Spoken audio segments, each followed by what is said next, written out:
Hi friends, welcome to my channel.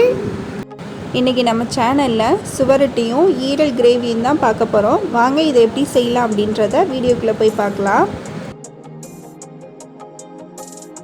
அடுப்பில் மண் சட்டி வச்சுருக்கேன். செக்கெண்ணெய் கடலை எண்ணெய் சேர்த்துருக்கேன். ஒரு குழிக்கரண்டி அளவு 1/4 டீஸ்பூன் சீரகம் சேர்த்துருக்கேன். 3 மீடியம் சைஸ் வெங்காயம் 4 வரமிளகாதோட பிச்சு நான் சேர்த்துருக்கேன். இது நல்லா வதங்குற டைமில் ஒரு 6-7 பூண்டு நம்ம நச்சு எடுத்துக்கலாம்.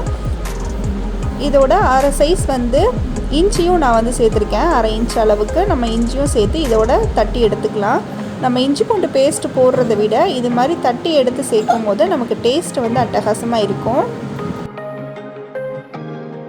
வெங்காயம் நல்லா வதங்கிருச்சு. ஒரு தக்காளி நான் கட் பண்ணி வச்சுருக்கேன், அதையும் சேர்த்துக்கிறேன். ஸோ இதுக்கு தக்காளி அதிகமாக நம்ம போடக்கூடாது. ஒரு தக்காளி போட்டால் போதுமானது. ஸோ இது நல்லா வதங்கட்டும். இப்போ நம்ம கொஞ்சமாக கல்லுப்பு சேர்த்து இந்த தக்காளியை நல்லா வதக்கிக்கலாம். இப்போ நம்ம தட்டி வச்சுருக்க அந்த இஞ்சி பூண்டு பேஸ்ட்டையும் இதோட சேர்த்து நல்லா கலந்து விட்டுக்கலாம்.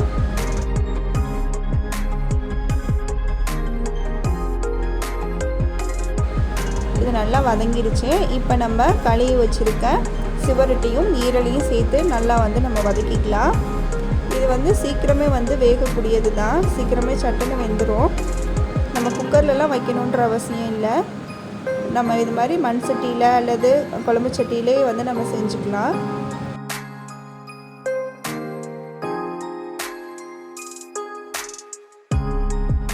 இப்போ நல்லா வதங்கிடுச்சு. இதுக்கு தேவையான மசாலா ஐட்டங்கள் சேர்த்துக்கலாம். 1/4 டீஸ்பூன் மஞ்சள் தூள், 1 டீஸ்பூன் அளவுக்கு மிளகாய் தூள் சேர்த்துருக்கேன். நம்ம ஆல்ரெடி கல்லுப்பு நம்ம சேர்த்துருக்கோம். ஸோ அதுவே போதுமானது.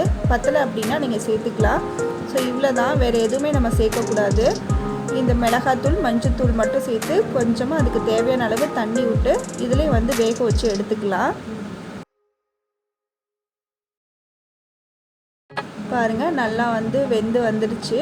ஸோ இதுக்கப்புறம் வறுத்த மிளகு சீரகம் தூள் நான் சேர்த்துருக்கேன். மிளகு 1 ஸ்பூன், 1/4 டீஸ்பூன் சீரகம். இந்த ரேஷியோவில் நான் நல்லா வறுத்து அதை பொடி பண்ணி நான் சேர்த்துருக்கேன். ஃபைனலாக மல்லி இலைகள் சேர்த்து இதை இறக்கிடலாம். அவ்வளோதான், நம்மளுடைய சுவையான நல்ல அட்டகாசமான சுவரொட்டி மற்றும் ஈரல் கிரேவி ரெடி ஆகிடுச்சு. ஸோ இந்த மெத்தடில் நீங்கள் செஞ்சு பாருங்கள், செம்மையாக இருக்கும். இதை உங்களுக்கு பவுலில் ட்ரான்ஸ்ஃபர் பண்ணிவிட்டு நான் உங்களுக்கு காட்டுறேன் பாருங்கள். இது டேஸ்ட் நல்லா அட்டகாசமாக இருக்கும். வேறு எந்த மசாலா ஐட்டங்களும் நீங்கள் சேர்க்க தேவையில்லை. ஸோ இந்த வீடியோ உங்களுக்கு பிடிச்சிருக்கும்னு நினைக்கிறேன். பிடிச்சிருந்தால் லைக் பண்ணுங்கள், ஷேர் பண்ணுங்கள். மறக்காமல் செல்லமகள் டிவியை சப்ஸ்கிரைப் பண்ணிக்கோங்க. பாய்.